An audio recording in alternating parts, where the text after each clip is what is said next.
Salut à tous, on se retrouve pour une nouvelle vidéo tome 1, série de vidéos où, je le rappelle, il n'est pas question bien sûr de juger un manga en se basant uniquement sur son premier tome, ce qui à mon humble avis n'aurait pas beaucoup de sens, mais il s'agit tout simplement de lire le premier tome d'une série et sans avoir lu la suite, de se poser la question à l'issue de la lecture: est-ce que ça donne envie de continuer? Est-ce que ça donne envie d'acheter la suite?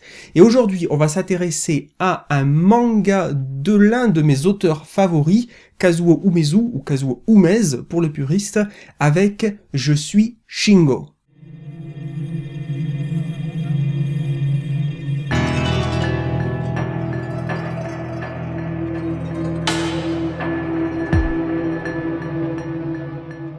Alors effectivement, Kazuo Umezu, alors oui, je vais me limiter à dire Kazuo Umezu, pourquoi? Parce que déjà j'ai cette habitude, et en plus parce que sur les éditions françaises, il est bien écrit Kazuo Umezu, mais je sais que l'auteur lui-même préfère qu'on dise Kazuo Umez. Voilà, vous me pardonnerez cette petite préférence, je l'espère. Bref, passons au vif du sujet. Cet auteur, c'est un auteur que j'apprécie particulièrement, c'est un auteur dont j'ai déjà beaucoup parlé sur la chaîne. J'ai fait des vidéos sur l'école emportée et sur plusieurs de ses recueils d'histoires courtes. La plupart de ses travaux en France sont édités chez Le Lézard Noir et c'est également le cas ici avec cette nouvelle série Je suis Shingo. Kazuo Umezu, c'est un auteur qui est connu, qui est reconnu pour être l'un des grands maîtres de l'horreur dans le manga. C'est vrai que c'est vraiment son genre de prédilection et à mon humble avis, il y excelle sans aucun doute. Mais ici, vous allez le voir, avec Je suis Shingo, il nous propose quelque chose de différent, en tout cas pour ce qui est du premier tome. Avant de rentrer dans le vif du sujet, dans le synopsis, etc., un petit mot tout de même sur l'édition. Rien de, comment dire, de négatif véritablement à dire, mais j'ai juste une petite remarque, une petite critique, c'est quelque chose que j'ai noté. Mais ici, avec Je suis Shingo, comme vous pourrez peut-être le constater, c'est vraiment un gros morceau, c'est un gros pavé, c'est un petit peu un bottin. Il fait un peu plus de 400 pages, il est en grand format relatif, donc plus grand qu'un format poche. Et du coup, 400 pages, grand format, le livre est assez lourd finalement. Alors peut-être que c'est de ma faute aussi, moi j'essaye de toujours faire en sorte de ne pas abîmer la tranche de mes livres. Donc quand je lis, quand j'ouvre mes livres, je ne les déploie pas, je ne les déplie pas au maximum pour ne pas casser la tranche. Et donc 400 pages grand format, j'ai trouvé que le livre était assez lourd et du coup la lecture pouvait être un petit peu, comment dire, je vais pas dire périlleuse, ça serait exagéré. Voilà, c'était pas tout le temps un plaisir d'avoir ce livre entre les mains du fait de son poids. Peut-être que j'ai des petits bras, peut-être qu'il faut que je fasse plus de sport, c'est tout à fait possible. Voilà, c'est une petite remarque. Parce que sinon, dans l'ensemble, on a une édition tout à fait correcte. On a la tranche rouge et blanche qui est typique de toutes les œuvres de Kazuo Umezu chez cet éditeur, puisque le rouge et blanc, ce sont les couleurs, comment dire, favorites de l'auteur. Vous verrez beaucoup de photos de Kazuo Umezu avec son fameux pull rayé ou son t-shirt rayé rouge et blanc. C'est un petit peu sa marque de fabrique. Je sais pas si c'est une volonté de l'éditeur japonais d'avoir ça, ou si c'est tout simplement une idée de l'éditeur français Le Lézard Noir d'avoir repris cette spécificité de couleur pour la tranche. En tout cas, c'est bien vu. Et comme ça, vous les repérez tout de suite, en plus, que ce soit dans votre bibliothèque ou dans votre librairie. Si vous repérez la tranche, vous savez tout de suite que c'est du Kazuo Umezu. Qu'en est-il du synopsis, avant de partir sur les points positifs, les points négatifs et bien sûr ma conclusion? Alors, Je suis Shingo, ça va nous parler de la vie d'un petit garçon d'une dizaine d'années à peu près, dont le père travaille dans une usine.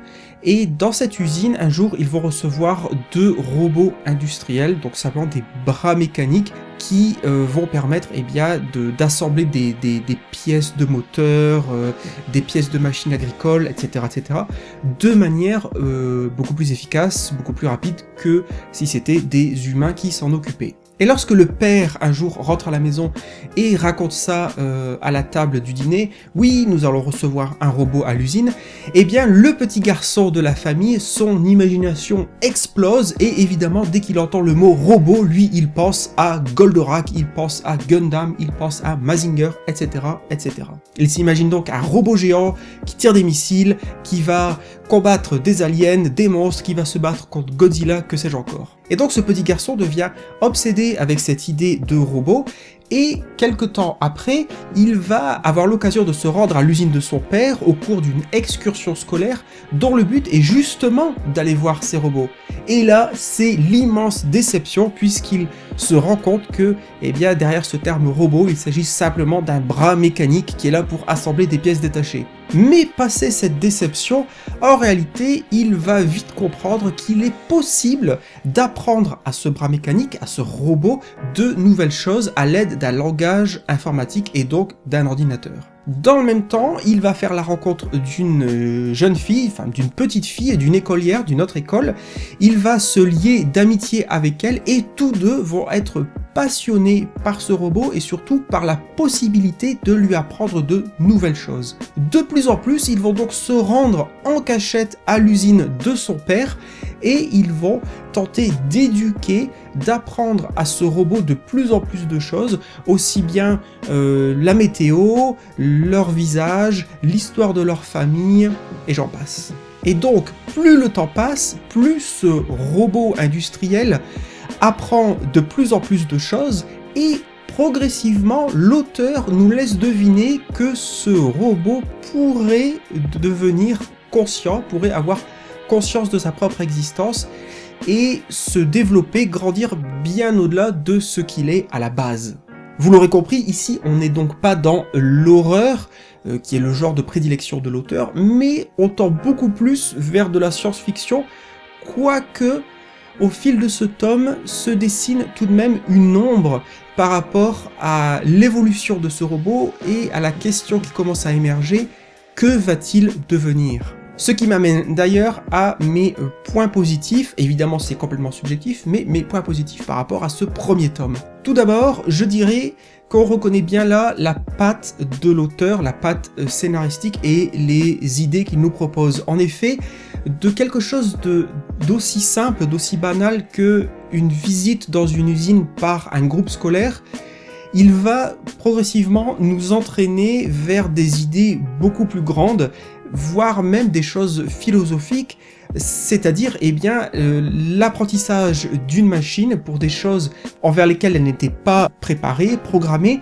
et que va-t-il advenir si on continue à nourrir cette machine d'informations, de connaissances, à quoi cela va-t-il mener? Une autre chose appréciable selon moi, mais une fois de plus c'est typique de cet auteur, c'est qu'il a vraiment cette spécificité d'avoir très souvent des personnages principaux, des héros qui sont très jeunes, donc des enfants. Et je ne sais pas pour vous, mais pour moi il y a toujours quelque chose d'assez glauque presque lorsqu'on mélange la thématique de l'enfance avec le paranormal, avec le fantastique, voire avec l'horreur. Parce qu'il y a cette juxtaposition de l'enfance, et donc l'enfance c'est l'incarnation de l'innocence, des êtres purs qui ne font pas vraiment encore la différence entre le bien et le mal, etc.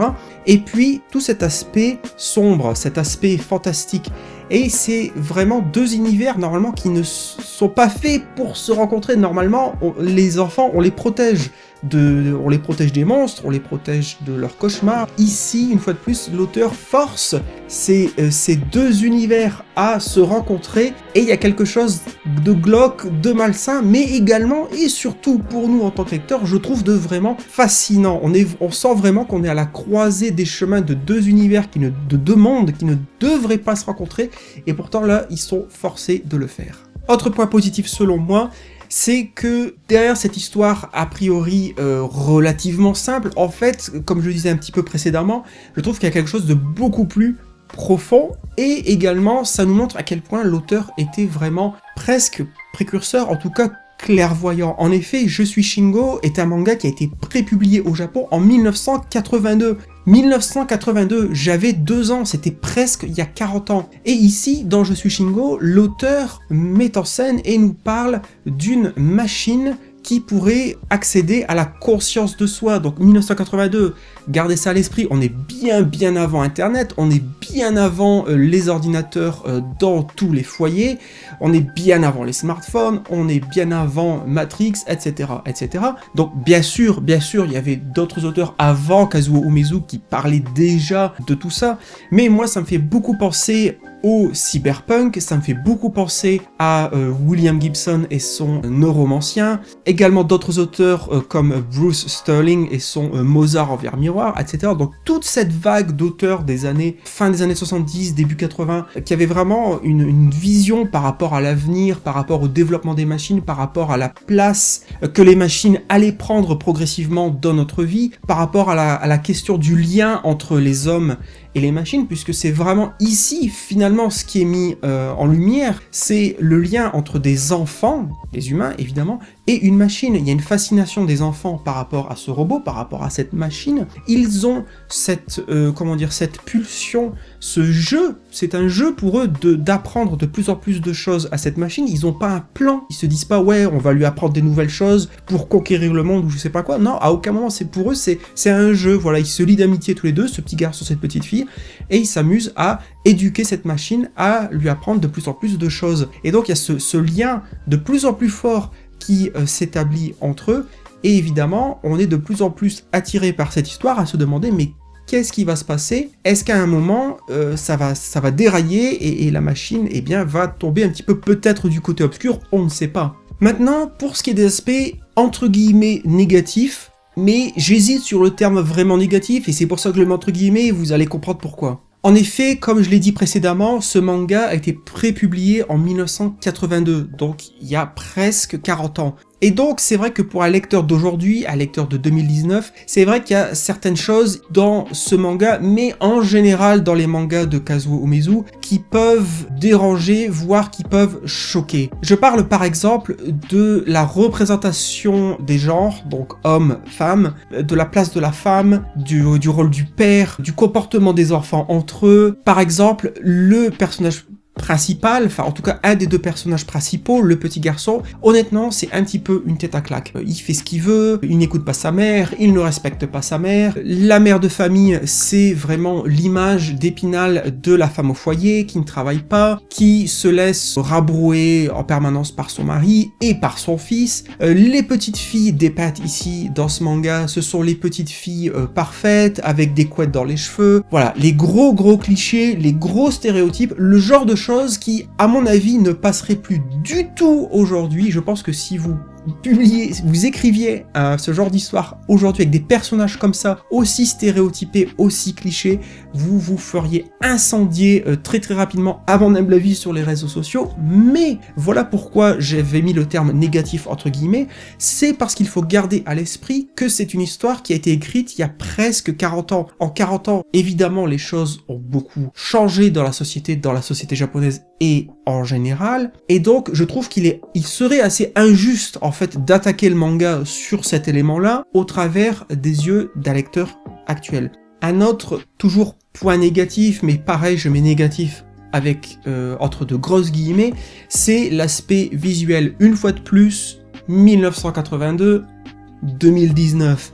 Les codes visuels ont beaucoup changé, ont beaucoup évolué, et donc je comprends tout à fait que ça peut rebuter. Kazuo Umezu, il a cette patte assez étrange lorsqu'il s'agit de dépeindre du mouvement. Lorsqu'un personnage est en train de courir, est en train de sauter, est en train de s'élancer, il y a quelque chose d'assez étrange, parce qu'on comprend bien que le personnage il est en train de courir, il est en train de se déplacer, mais en même temps, dans sa gestuelle, il y a quelque chose de très figé, et c'est quelque chose auquel il faut savoir s'habituer. Il y a un certain temps d'adaptation. Personnellement, en tout cas, je trouve qu'au bout d'un moment, ça ne m'a pas dérangé plus que ça, et surtout, je lis les mangas de Kazuo Umezu plus pour ses histoires, pour ses ambiances, pour ce talent, je trouve qu'il a à nous attirer dans des histoires qui me font beaucoup penser très souvent la 4e dimension.